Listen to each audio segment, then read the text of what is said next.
أعوذ بالله من الشيطان الرجيم. قل هذه سبيلي أدعو إلى الله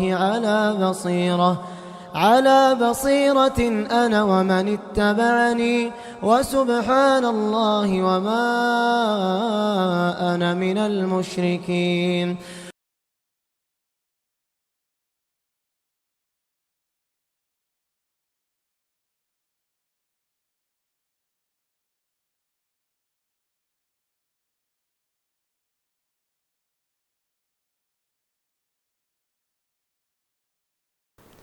إن الحمد لله نحمده ونستعينه ونستغفره ونعوذ بالله من شرور أنفسنا ومن سيئات أعمالنا. من يهده الله فلا مضل له ومن يضلله فلا هادي له.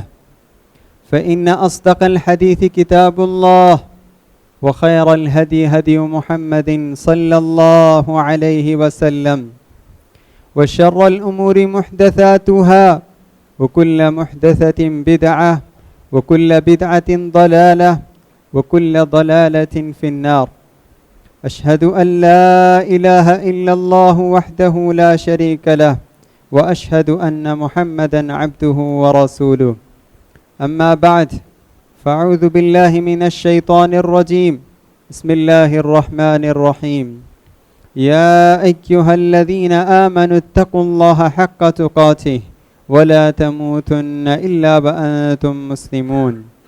يا أيها الناس اتقوا ربكم الذي خلقكم من نفس واحدة وخلق منها زوجها وبث منهما رجالا كثيرا ونساء واتقوا الله الذي تساءلون به والأرحام إن الله كان عليكم رقيبا. يا أيها الذين آمنوا اتقوا الله وقولوا قولا سديدا يصلح لكم أعمالكم ويغفر لكم ذنوبكم ومن يطع الله ورسوله فقد فاز فوزا عظيما. قال الله تعالى في القرآن المجيد. بسم الله الرحمن الرحيم. ومن آياته الليل والنهار والشمس والقمر لا تسجدوا للشمس ولا للقمر واسجدوا لله الذي خلقهن إن كنتم إياه تعبدون. ہر قسم کی تعریف، بزرگی اور بڑائی اس وحدہ لا شریک کے لیے لائق و زیبا ہے جو آسمان و زمین اور ہم تمام لوگوں کا خالق، مالک، رازق ہے. بے شمار درود و سلام نازل ہو ہمارے پیارے نبی محمد مصطفیٰ صلی اللہ علیہ وسلم پر، جنہوں نے ہم تک اللہ تعالیٰ کے اس پیغام کو پہنچایا.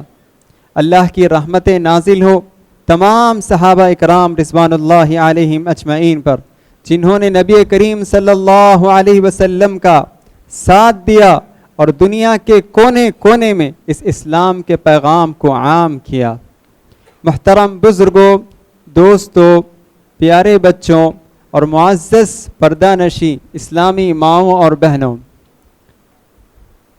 اللہ تعالیٰ ہم کو بے شمار نعمتوں سے نوازا ہے.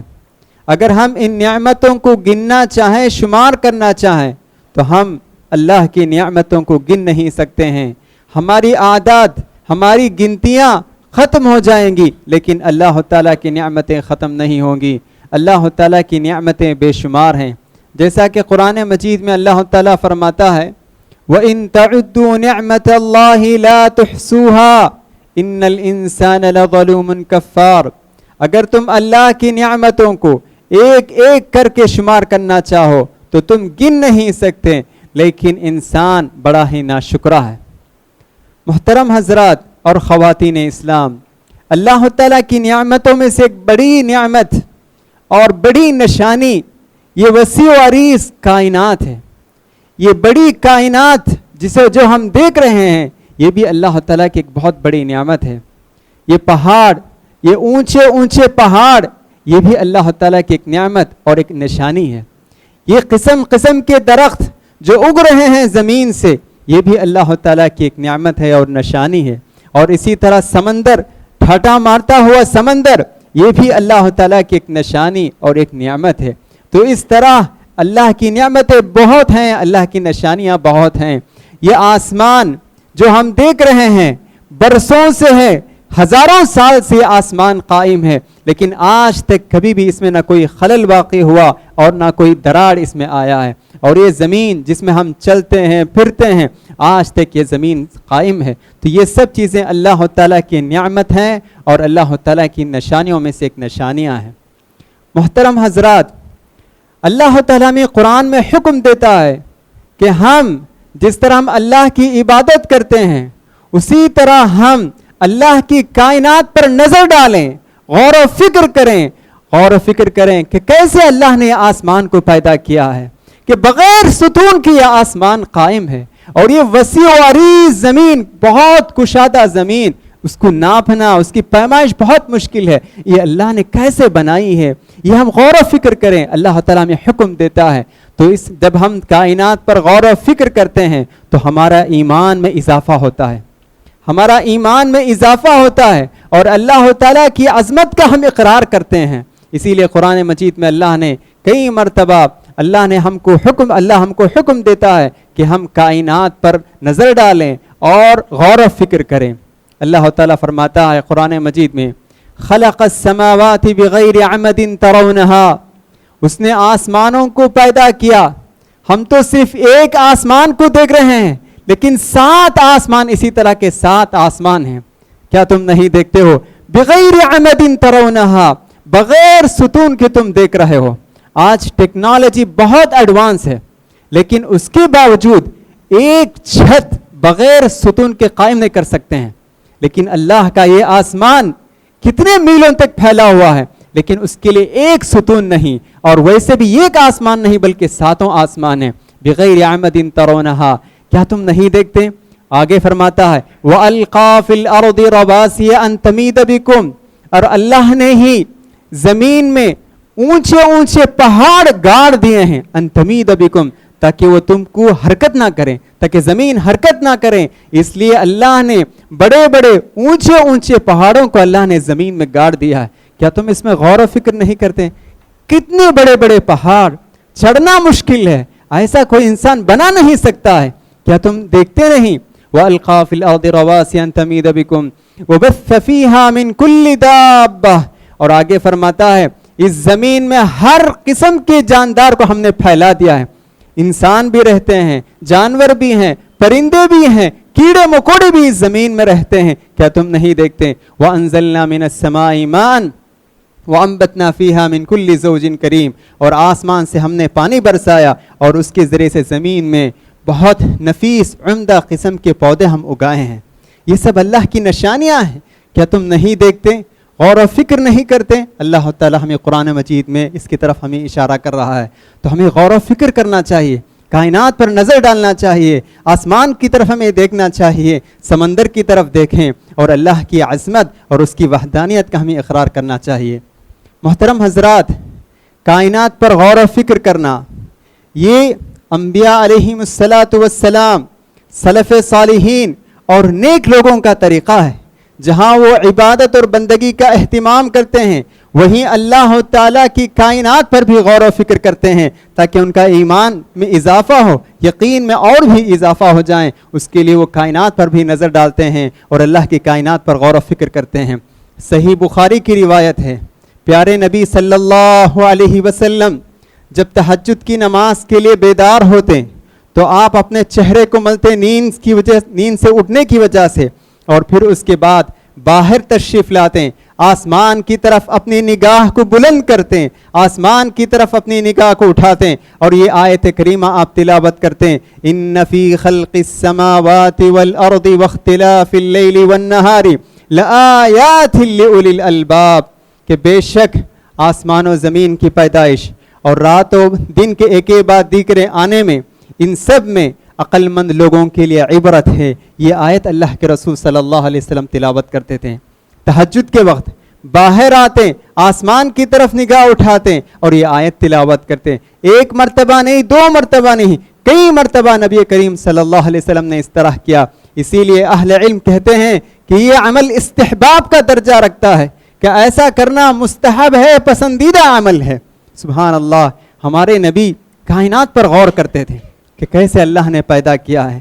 اور آگے اللہ تعالیٰ اسی آیت میں اللہ تعالیٰ آگے فرماتا ہے کہ مومن لوگ، عقل مند لوگ وہ لوگ ہیں جو اللہ کی کائنات پر غور کرتے ہیں، غور و فکر کرتے ہیں، اور اللہ کی عظمت اور اس کی وحدانیت کا اقرار کرتے ہیں، اور کہتے ہیں کہ اللہ تو نے یہ کائنات کو، یہ اتنی بے مثال کائنات کو تو نے بیکار پیدا نہیں کی، بلکہ ایک مقصد کے تحت تو نے پیدا کیا ہے. اللہ فرماتا ہے وَيَتَفَكَّرُونَ فِي خَلْقِ السَّمَاوَاتِ وَالْأَرْضِ.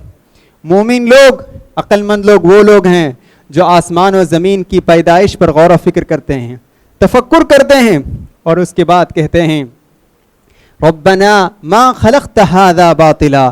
پروردگارا تو نے اس کو بیکار اور بے مقصد تو نے نہیں پیدا کیا ہے، تیری ذات پاک ہے یا رب. اس طرح وہ لوگ کہتے ہیں. تو محترم حضرات، تو کائنات پر غور و فکر کرنا یہ ایک انبیاء علیہم الصلاۃ والسلام اور سلف صالحین کا طریقہ ہے، تو ہم کو بھی اپنانا چاہیے. کائنات میں بہت ساری نشانیاں ہیں جس میں ہمیں غور کرنا چاہیے. انہی نشانیوں میں سے ایک اہم نشانی ہے چاند، جسے ہم انگریزی زبان میں مون کہتے ہیں، اور ابھی قریب میں مون لائٹ کے، بلو مون کے نام سے بھی بہت مشہور ہوا. چاند ایک اللہ کی بہت بڑی نشانی ہے. قرآن مجید میں تقریباً 25 مرتبہ قرآن کا ذکر ہوا ہے، 25 مرتبہ، اور بعض اہل علم کہتے ہیں کہ 27 مرتبہ قرآن مجید میں چاند کا ذکر ہوا ہے. اللہ نے قرآن کا ذکر کیا، قرآن میں قمر کا ذکر کیا ہے، چاند کا ذکر کیا ہے. اور 3 مرتبہ اللہ نے چاند کی قسم کھائی ہے، 3 مرتبہ اللہ نے چاند کی قسم کھائی ہے. والشمس وضحاها والقمر اذا تلاها. قسم ہے سورج کی اور اس کے شعاعوں کی، اور قسم ہے چاند کی. اور اہل علم مفسرین جو قرآن کی تفسیر کرنے والے ہیں وہ کہتے ہیں کہ اللہ تعالیٰ جس چیز پر چاہے وہ قسم کھا سکتا ہے، لیکن مخلوق جو بندے صرف اللہ کے نام پر ہی قسم کھا سکتے ہیں، غیر اللہ کے نام پر قسم نہیں کھا سکتے ہیں. لیکن اللہ تعالیٰ جب کسی چیز کی قسم کھاتا ہے تو وہاں اس چیز کی عظمت، اہمیت اور فضیلت کو ظاہر کرنے کے لیے، واضح کرنے کے لیے اللہ تعالیٰ قسم کھاتا ہے. تو یہاں بھی جب اللہ تعالیٰ چاند کی قسم کھاتا ہے تو چاند کی اہمیت اور اس کی فضیلت کو اللہ تعالیٰ بیان کر رہا ہے. یہی نہیں محترم حضرات، چاند کی اللہ نے قسم کھائی ہے. اور حدیث میں ہم جب دیکھتے ہیں تو ہمیں معلوم ہوتا ہے کہ پیارے نبی صلی اللہ علیہ وسلم کئی موقعوں پر آپ نے مثال بیان کرنے کے لیے چاند کا آپ نے حوالہ دیا ہے. مثال بیان کرنے کے لیے اللہ کے رسول صلی اللہ علیہ وسلم نے چاند کو استعمال کیا ہے. مثال کے طور پر اللہ کے رسول صلی اللہ علیہ وسلم فرماتے ہیں فضل العالم علی العابد. ایک عالم کی فضیلت عابد پر کیا ہے، اس کو بیان کرنے کے لیے اللہ کے رسول صلی اللہ علیہ وسلم کہتے ہیں کفضل القمر علی سائر الکواکب. جیسے چاند کی فضیلت سارے ستاروں پر ہے، اسی طرح ایک عالم کی فضیلت سارے عابدوں پر ہے. یعنی عالم کی فضیلت عابد پر ایسے ہی ہے جیسے کہ چاند کی فضیلت ستاروں پر ہے. تو چاند جتنی اہمیت ہے ستارے کے مقابلے میں، اسی قدر عالم کی اہمیت ہے معاشرے میں.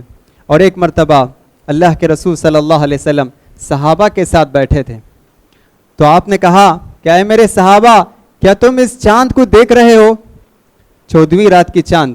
تو صحابہ نے کہا ہاں اللہ کے رسول. تو پھر اللہ کے رسول صلی اللہ علیہ وسلم نے فرمایا کیا تم اس چاند کے دیکھنے میں کوئی تکلیف محسوس کر رہے ہو؟ صحابہ نے کہا نہیں اللہ کے رسول.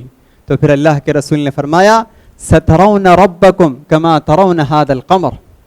ان قریب انشاءاللہ تم اپنے پروردگار رب العالمین کو تم دیکھو گے جس طرح تم اس چاند کو دیکھ رہے ہو. جس طرح اس چاند کو دیکھنے میں تمہیں کوئی تکلیف نہیں ہو رہی، بالکل اسی طرح انشاءاللہ جنت میں ہم تمام لوگ اللہ تعالیٰ کو ہم اسی طرح ہم دیکھیں گے. تو محترم حضرات، چاند کی فضیلت اس سے بھی ہم معلوم کر سکتے ہیں. اسی طرح نبی کریم صلی اللہ علیہ وسلم نبوت ملنے کے بعد مکے والوں کے پاس آپ نے توحید کا پیغام، مکے والوں کے سامنے توحید کا معنی بیان کیا، توحید کو پرچار کرنے کی آپ نے کوشش کی.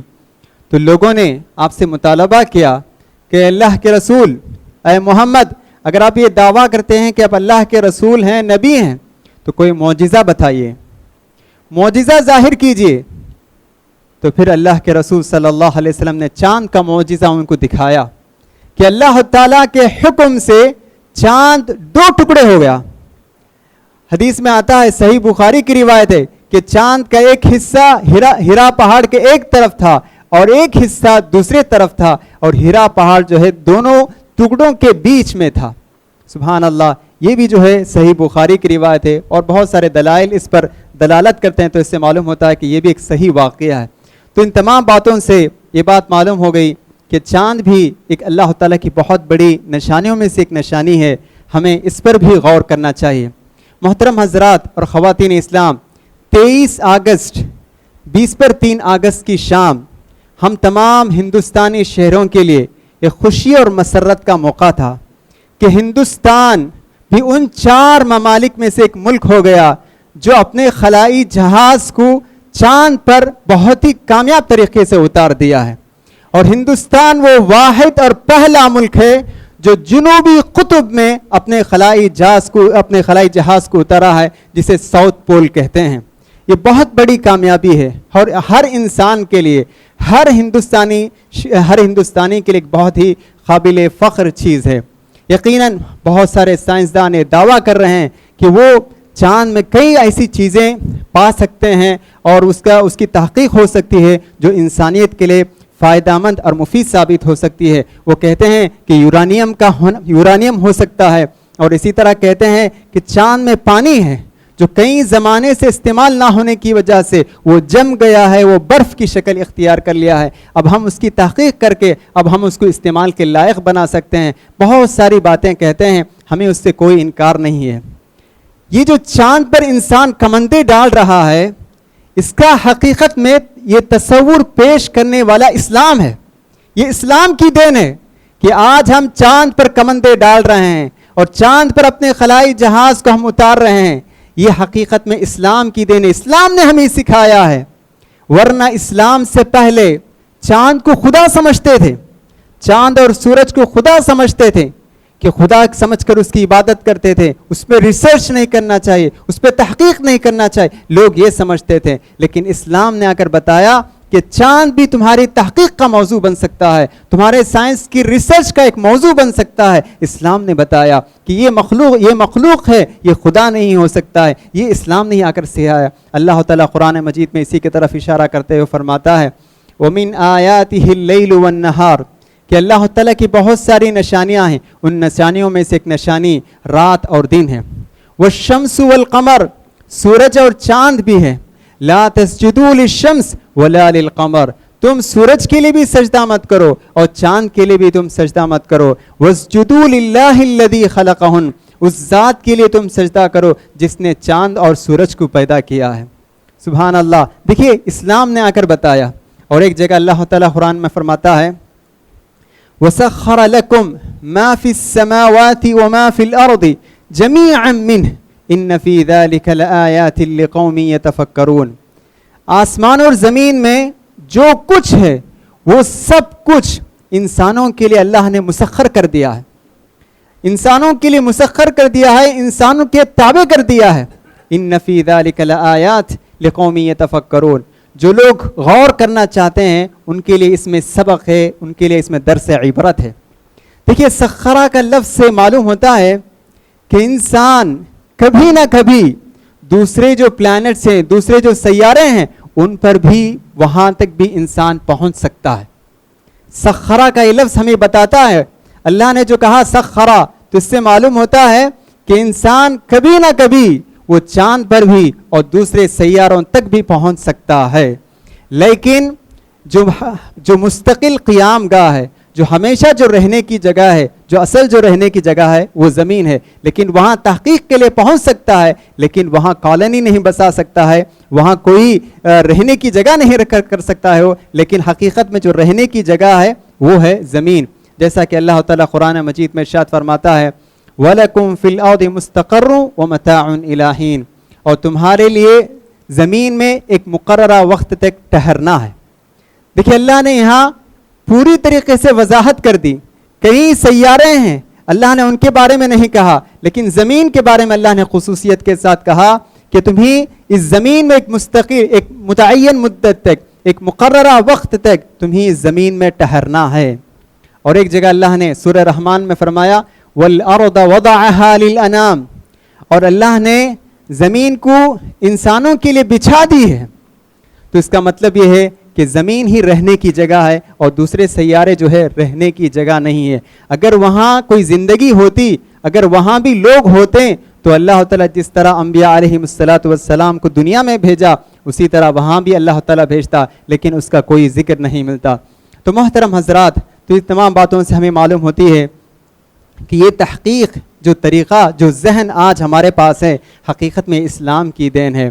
اور ہم دیکھتے ہیں کہ آج سے تقریباً 650 سال سے لے کر 150 سال تک علم فلکیات جو آسمان اور زمین کے جو سائنٹیفک جو علوم ہیں ان سب کے ماہرین مسلمان تھے اور انہوں نے کئی چیزیں دریافت کی. اور اسلام نے 1400 سال پہلے یہ بتایا کہ جو چاند کی جو روشنی ہے وہ اس کی اپنی روشنی نہیں ہے بلکہ وہ سورج کی روشنی سے وہ روشن ہے اور سورج کی روشنی ہی اصل روشنی ہے. اللہ نے قرآن کے لیے منیر کا لفظ استعمال کیا والقمر منیرا کہ روشن چاند، اور شمس کے لیے سورج کے لیے وہاج کا لفظ استعمال کیا جس کا مطلب ہے کہ وہ جل رہا ہے، وہ خود روشن ہے. دیکھیں کتنی بڑی اہم بات اللہ تعالیٰ نے قرآن مجید میں بیان کی ہے. تو بہرحال تو یہ تمام باتیں جو ہے قرآن میں مجید میں بھی ہے اور احادیث میں بھی اللہ کے رسول صلی اللہ علیہ وسلم ہمیں اشارہ کیے ہیں. تو ہمیں ضرورت اس بات کی ہے کہ ہم ان تمام باتوں کا مطالعہ کریں اور ہم دوسروں تک بھی ان باتوں کو ہمیں پہنچانے کی ہمیں کوشش کرنی چاہیے. محترم حضرات، چاند تک ہم پہنچ گئے ہیں. سارے دیش بھر میں ملک بھر میں لوگ جشن منا رہے ہیں، محفلیں منعقد کر رہے ہیں، خوشیاں منا رہے ہیں. الحمدللہ بہت ہی خوشی کا موقع ہے. جب چاند تک ہم پہنچ گئے ہیں تو اسی طرح چاند کے پیدا کرنے والے تک بھی ہمیں پہنچنا ہے. یہ اقرار کرنا ہے کہ جب یہ اتنا خوبصورت چاند ہے اپنے دائرے میں گھوم رہا ہے اور کئی سیارے ہیں جو اپنے اپنے دائرے میں گھوم رہے ہیں اور آج تک کبھی کوئی خلل واقع نہیں ہوا، کوئی فساد اور کوئی بگاڑ نہیں ہوا، تو جب مخلوق ہے تو خالق ایک ہے جو ان کو چلا رہا ہے. جب ایک ڈیزائن ہے تو وہاں ایک ڈیزائنر ہے، وہی اللہ ہے. تو اس وحدانیت کی طرف بھی ہمیں جانا چاہیے. یہ بھی ہم تحقیق کرنا چاہیے کہ بغیر خالق کے کیسے یہ ساری چیزیں یہ مخلوق وجود میں آ سکتی ہیں، یہ بھی ہم غور کرنا چاہیے. اسی لیے قرآن مجید میں اللہ تعالیٰ فرماتا ہے ھذا خلق اللہ، یہ اللہ تعالیٰ کی مخلوق ہے. فارونی ماذا خلق الذین من دونی، یہ چاند، یہ سورج، یہ پہاڑ، یہ جو کچھ تم دیکھ رہے ہو یہ اللہ تعالیٰ کی مخلوق ہے. بتاؤ، تم مجھے بتاؤ تمہارے جو دوسرے مخلوق ہیں، تمہارے جو دوسرے خالق ہیں، تمہارے جو دوسرے معبود ہیں انہوں نے کیا کیا پیدا کیا، بتاؤ مجھے. یہ اللہ تعالیٰ فرماتا ہے. تو ہم جو تحقیق کر کے چاند پر پہنچے ہیں تو اسی طرح ہم اپنے جستجو اور تحقیق سے یہاں تک پہنچنا ہے کہ جب چاند ہے تو چاند کا پیدا کرنے والا بھی ایک ذات ہے، تو ہم اس پر ایمان لے آئیں. محترم حضرات، اسی طرح اللہ کے رسول صلی اللہ علیہ وسلم کے زمانے میں لوگ چاند کے بارے میں مختلف قسم کے عقائد بھی رکھتے تھے، باطل عقائد بھی رکھتے تھے. تو ان میں سے ایک عقیدہ یہ بھی تھا کہ لوگ یہ سمجھتے تھے کہ جب کسی بڑے آدمی کا انتقال ہوتا ہے تو چاند کو گرہن لگتا ہے. ایک مرتبہ نبی کریم صلی اللہ علیہ وسلم کے صاحبزادے ابراہیم کا انتقال ہو گیا اور اتفاق سے اسی دن سورج گرہن بھی ہو گیا. تو لوگوں نے کہا کہ سورج کو گرہن لگ گیا ہے ابراہیم کے وفات کی وجہ سے.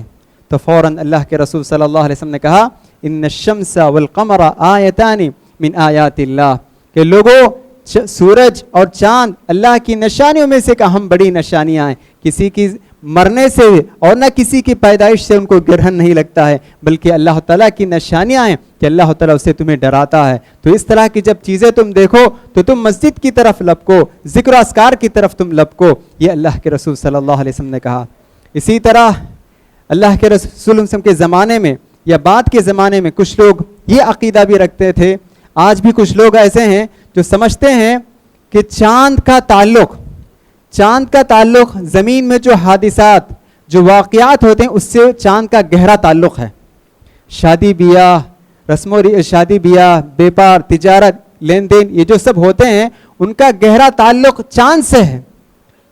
یہ سمجھتے ہیں اور کہتے ہیں کہ چاند اس تاریخ پر چاند جو ہے اس جگہ پر ہوگا، تو اسی لیے ہمیں اس وقت جو ہے شادی مقرر نہیں کرنی چاہیے. لوگ اس طرح بھی کہتے ہیں.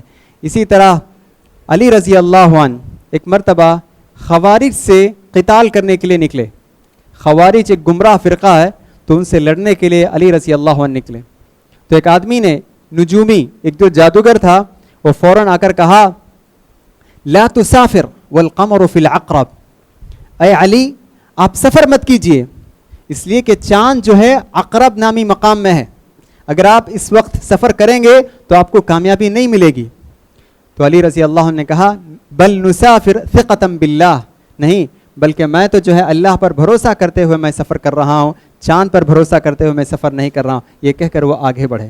تو اس طرح چاند کو اور زمینی جو حوادثات اور واقعات ہوتے ہیں ان سے اس کا کوئی تعلق نہیں، بلکہ چاند اللہ تعالیٰ کی مخلوقات میں سے ایک مخلوق ہے. اللہ تعالیٰ جو کام اس کے سپرد کیا ہے وہ کام چاند کر رہا ہے، اس کو اور زمینی حادثات سے کوئی اس کا تعلق نہیں. زمین میں جو کچھ حادثات اور واقعات ہوتے ہیں وہ اللہ تعالیٰ کی تدبیر اور اس کے فیصلے سے ہوتے ہیں. اسی طرح آخری بات یہ ہے کہ صحابہ نے اللہ کے رسول صلی اللہ علیہ وسلم سے سوال کیا کہ اللہ کے رسول کیا بات ہے کہ ہم دیکھتے ہیں چاند ایک دھاگے کی طرح وہ شروع ہوتا ہے، شروع میں جب ہم دیکھتے ہیں تو وہ دھاگے کی طرح معلوم ہوتا ہے، لیکن دھیرے دھیرے دھیرے وہ بڑا بھی ہو جاتا ہے اور پھر غائب بھی ہو جاتا ہے. تو اللہ کے رسول صلی اللہ علیہ وسلم خاموش رہے.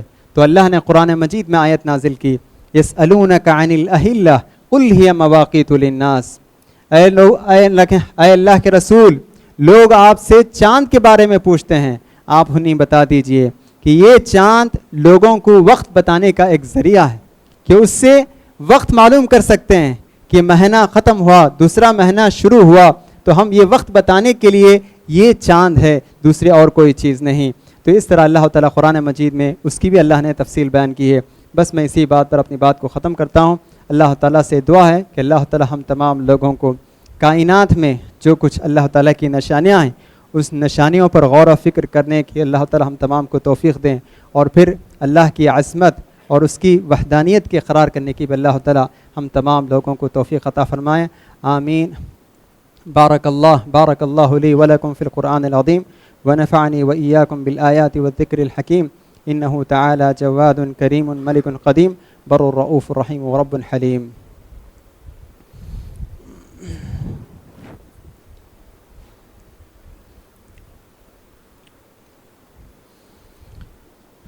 إن الحمد لله نحمده ونستعينه ونستغفره ونعوذ بالله من شرور أنفسنا ومن سيئات أعمالنا، من يهده الله فلا مضل له ومن يضلله فلا هادي له، وأشهد أن لا إله إلا الله وحده لا شريك له، وأشهد أن محمدا عبده ورسوله.